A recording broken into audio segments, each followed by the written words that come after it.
반갑습니다. 이병철입니다. 우리는 지난 영상을 통해 꽁트와 마르크스에 대해 알아봤습니다.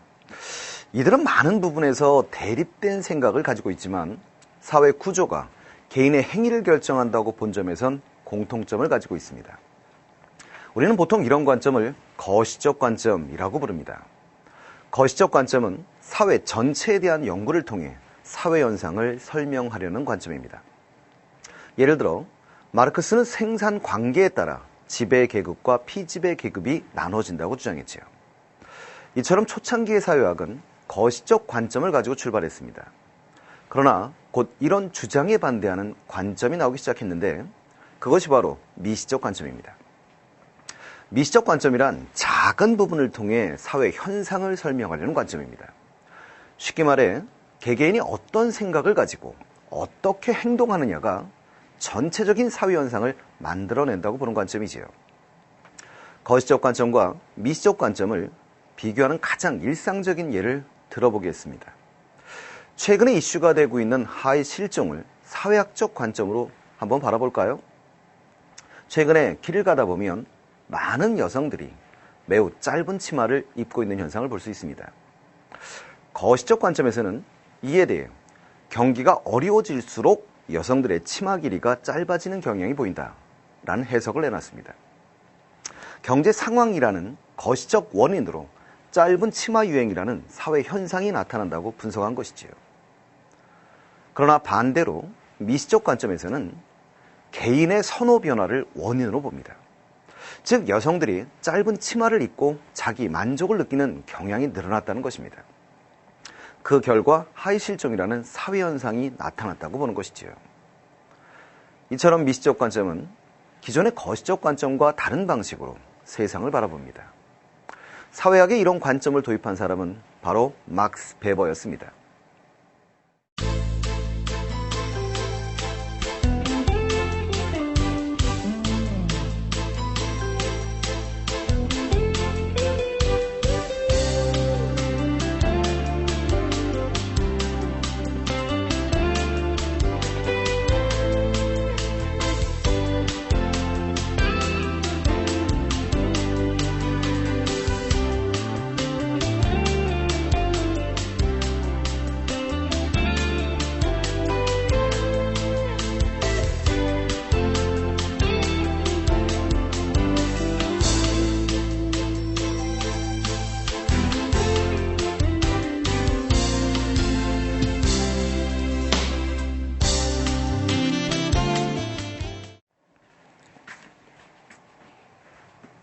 사회학으로 가장 큰 영향력을 행사한 사람은 바로 마르크스였습니다.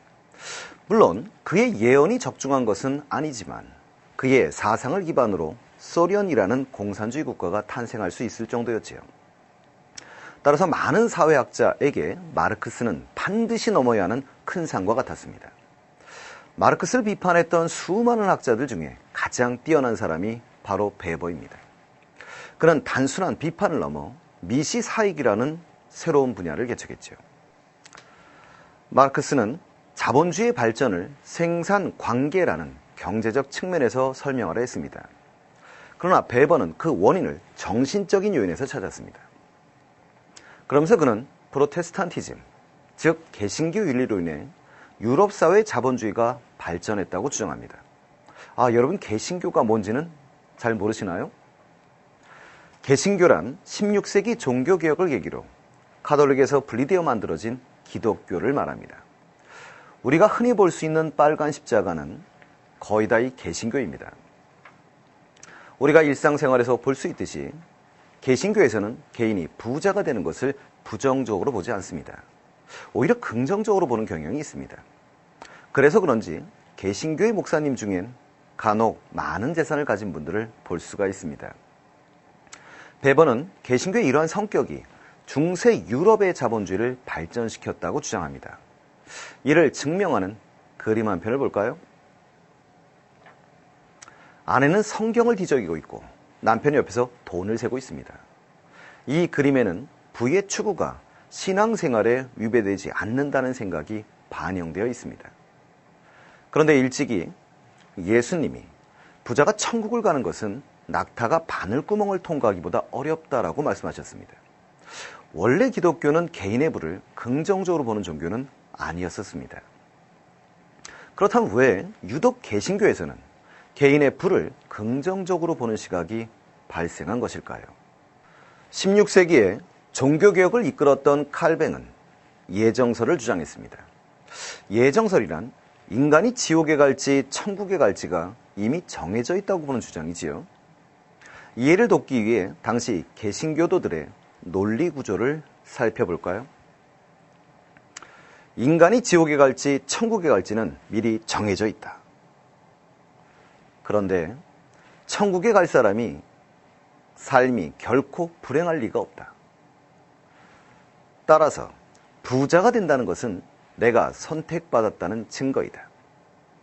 따라서 경제 활동으로 돈을 버는 것은 좋은 일이다.